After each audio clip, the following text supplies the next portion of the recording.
11월에 시작되는 오늘부터 단계적 일상 회복을 위한 위드 코로나 시대가 열립니다. 그간 방역을 위한 사회적 거리두기로 여러 어려움을 겪은 국민에게 참 반가운 일이며 G20 정상들이 모두 인정하듯 선진 각국보다 늦게 시작하고도 최단 기간 내에 백신 접종 완료율 70%를 이룬 자랑스러운 결과물입니다.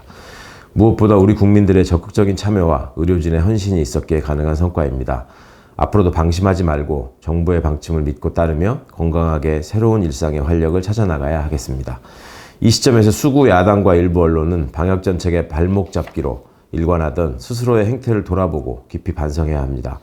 그간 정부가 확실한 근거에 따라 접종 목표를 제시하면 언론은 목표 달성이 불가능하다는 오보에 가까운 주장을 반복하고 야당은 이를 받아 증폭시키며 비관론을 확산시켜온 것이 사실입니다. 초유의 재난 상황을 맞았음에도 백신의 효과와 접종에 대한 정확한 사실 보도는 뒷전이고 백신 접종을 정부를 비판하는 도구로 삼아 방역에 대한 잘못된 인식과 당국에 대한 불신을 조장하는 데 앞장서온 행각은 결코 공동체의 안전과 이익을 위한 것이 아니었습니다. 백신 부작용이 아닌 언론 부작용과 야당 방역을 호소하는 국민의 질타에 귀를 기울여야 할 것입니다. 정부는 이제 위드 코로나는 코로나 극복이 아닌 바이러스와 공존하는 새로운 전환이라는 사실도 국민들께 적극적으로 알릴 필요가 있습니다. 성급하게 마스크를 벗긴 영국 등 국가의 시행착오에서 보듯 확진자 증가가 이어질 수 있으므로 돌발 변수에 대한 대비책을 철저히 마련해야 합니다. 완전한 일상회복을 위해 의료 시스템을 재정비하고 지금까지 보여준 국민의 뛰어난 시민의식이 멈춤없이 이어져야 하겠습니다. 10월 28일 헌법재판소는 임성근 전 판사에 대한 탄핵심판 청구를 각하했습니다. 2월 4일 국회가 헌정사상 처음으로 법관 탄핵소추를 결정한 지 8개월여 만에 내린 결론입니다.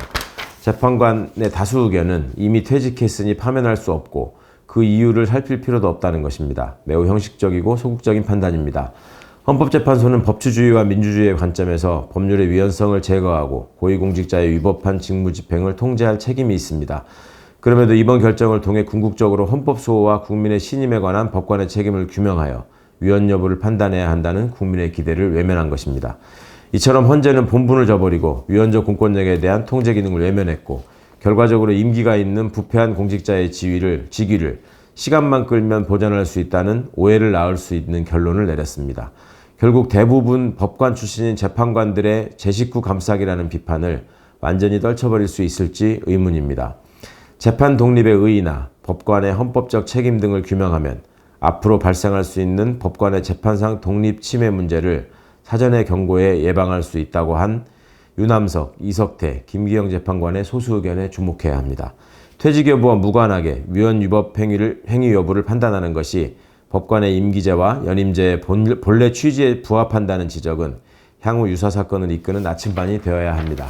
과거 2009년 신영철 전 대법관의 재판 개입에 따른 탄핵소추안은 당시 여당인 현 국민의힘 세력의 반대로 표결조차 하지 못했습니다.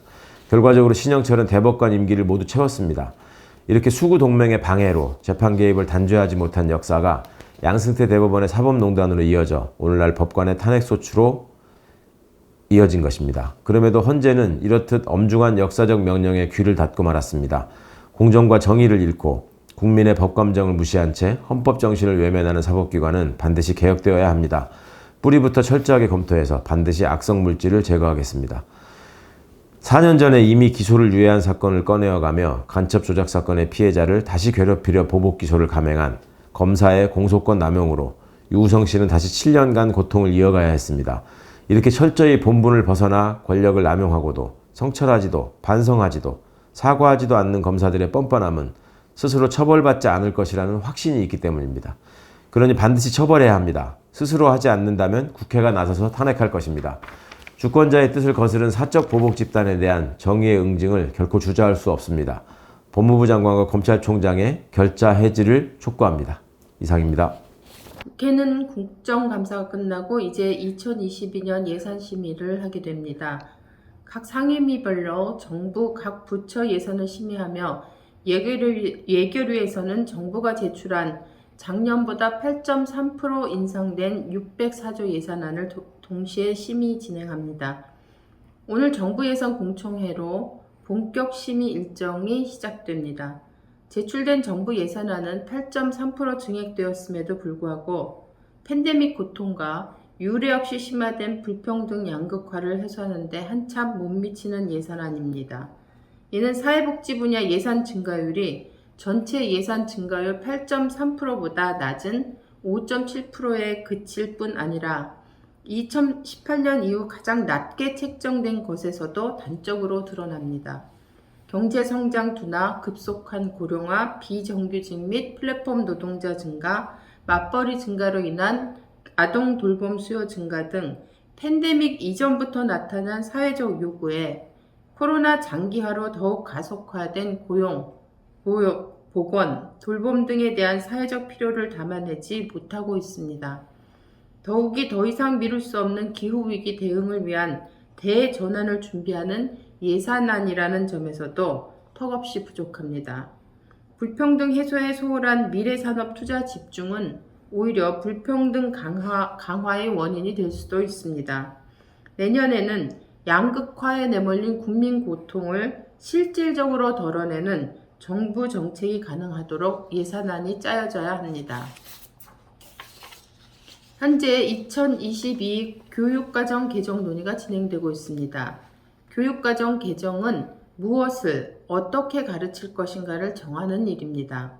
따라서 교육과정에는 아이들이 살아갈 미래 사회에 대한 전망과 우리 교육의 이념과 목적 등이 담겨지게 됩니다. 교육부는 그동안 국민과 함께하는 교육과정이란 모토하에 다양한 형태로 교육 주체와 국민 의견을 수렴해 왔습니다. 그 논의 결과들을 정리해 곧 교육과정의 기본 방향과 골격을 담은 교육과정 총론안을 발표할 것입니다. 새 교육과정에는 민주시민 교육 원리가 제대로 반영되어야 합니다. 또한 대다수 아이들이 다양한 형태의 노동자로 살아간다는 점에서 노동자로서의 자부심과 노동 인권에 대해 배울 수 있도록 노동교육도 제대로 담겨야 합니다. 교육부는 그간 제시된 다양한 의견들을 왜곡 없이 충분히 반영하여 말 그대로 국민과 함께하는 교육과정이 될 수 있게 개정 논의 과정을 충실하게 진행해 나가야 할 것입니다.